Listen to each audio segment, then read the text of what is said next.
சாயி ராமாயணம் அஞ்ஞான காண்டம் அத்தியாயம் 50. ஒளியும் இருளும் கலக்கும் அந்தி நேரத்தில் போகும் வழியில் இருக்கும் கயிறு பாம்பாக தெரிகிறது.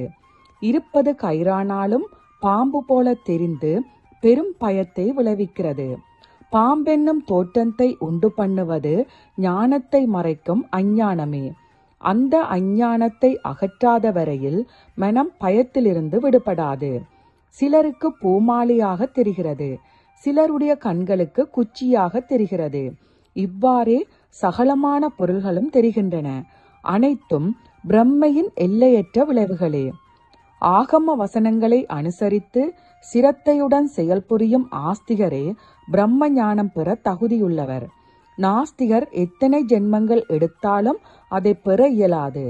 எல்லா பொருள்களிலும் இறைவன் உரைகிறான் என்பதை ஏற்காமல் பார்ப்பவர்கள் பிரம்மை பிடித்தவர்கள். இவர்களால் ஜனன மரண சுழலிலிருந்து விடுபட முடியாது. ஆன்மீக நாட்டமுடைய சான்றோர்களால் சுலபமாக அடையக்கூடிய பிரம்ம தத்துவம் இவர்களுக்கு எட்டாக்கனி. இங்கு வெறும் சொற்பொழிவு உதவாது. வேதங்களை முழுக்க மனப்பாடம் செய்வதும் உதவாது. நூல் பல கற்க பயன்படும் மேதையும் உதவாது. நூல் பல கற்றவர்களிடம் இருந்து பெறும் கல்வி அறிவும் உதவாது.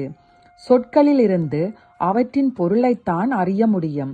அவற்றின் மூலமாக வஸ்து விஞ்ஞானத்தை, இறைவனது உண்மை தன்மையை எப்படி அறிய முடியும்? புத்தி அதிவிவேகமுடையது. ஆனால் இறைவனோ புத்தியின் சக்திக்கு அப்பாற்பட்டவன். சுருதிகள் பேராவலுடன் முயன்று இறைவனை தேடின.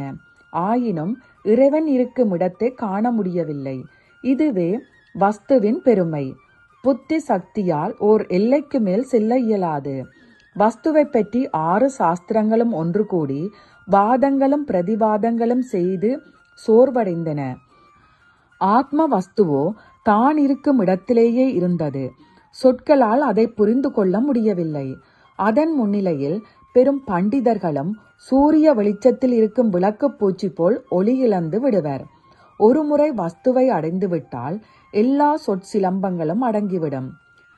பாருங்கள், இவ்வுலகில் இரவின் இருட்டில் அனைத்து வேலைகளும் விளக்கொளியின் உதவி கொண்டு செய்யப்படுகின்றன.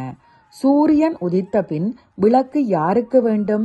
இவ்வாறாக பேசும் சக்திக்கு உட்படாத விஷயத்தை உபதேசம் செய்வது எப்படி? இக்காரணத்தால் உருவக கதை சொல்பவரின் நோக்கம் அஞ்ஞானத்தை அகற்றுவதாகவே இருக்க வேண்டும். இருப்பது ஒன்றே என்னும் புத்தியுடன் செயல்பட்டு தீவிர வழிபாடு செய்பவருக்கே ஆத்மா பிரசன்னமாகிறது. உண்மையான தத்துவ பிரகாசத்தை அளித்து தன்னை நெருங்க உபாசகரை அனுமதிக்கிறது. ஆத்மாவையே பரமாத்மாவாக தியானம் செய்து இரண்டும் ஒன்றே என்ற சிந்தனையில் திளைத்தவாறு எவர் உபாசனை செய்கிறாரோ அவருக்கு ஆத்மா காட்சியளிக்கிறது. ஆத்மாவுக்கு வேறு வழியே இல்லை. அது பிரசன்னமாகியே தீர வேண்டும். சாதகர் தமக்குள்ளேயே தேடுகிறார் என்பதை காணும் ஆத்மா அவருக்கு கிருபை செய்கிறது. ஒரு சமயம் சொற்பொழிப் தொடரை முடிக்கும் தருவாயில் கேட்டதால் ஏற்பட்ட சிரமத்திற்காக தம்மை மன்னிக்கும்படி சொற்பொழிவாளர் சபையை வேண்டுவார். இது சான்றோர்களால் எங்கும் அனுசரிக்கப்படும் சம்பிரதாயம். ஆனால் சச்சரித்திரத்துக்கு இந்த தொன்று தொட்டு வழக்கம் பொருந்தாது. இதை ஆக்கிய பெருமை என்னை சாராது. பேனாவை என்னுடைய கையில் கொடுத்து சாயி தம்முடைய சரித்திரத்தை தாமே எழுதி கொண்டார். ஆகவே இந்நூலின் ஆசிரியன் நான் அல்லேன். என்னுடைய செய்கையால் இங்கு யாரும் சிரமப்படவில்லை. சிரமத்திற்கு மன்னிக்கவும் என்று நான் கதை கேட்பவர்களை வேண்டினால் நூல் செய்த பெருமை என் தலையில் விழும்.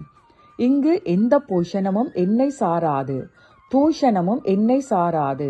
எதற்கு சாயியே கர்த்தாவோ அந்த விஷயம் சம்பூர்ணம் ஆகிறது.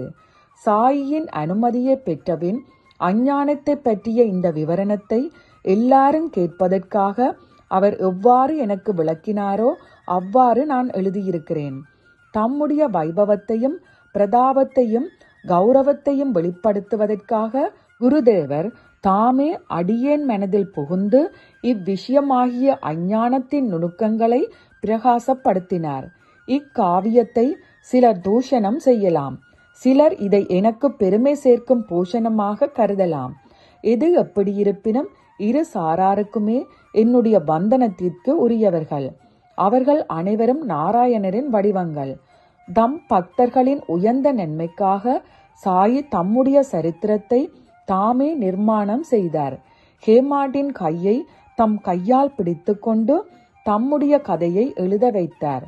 சரீரத்தை அவர் ஏற்றுக்கொண்டது உலகிற்கு அனுக்கிரகம் செய்வதற்காக, குதர்க்கத்தையும் வன்முறையையும் அளிப்பதற்காக, உலக மக்களுக்கு நற்பாதை காட்டி ரட்சிப்பதற்காக.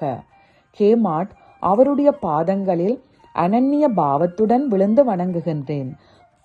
தொடரப்போகும் சுவை மிகுந்த கதைகளை ஒருமுகப்பட்ட மனத்துடன் கேட்குமாறு கதை கேட்பவர்களை வேண்டுகிறேன்.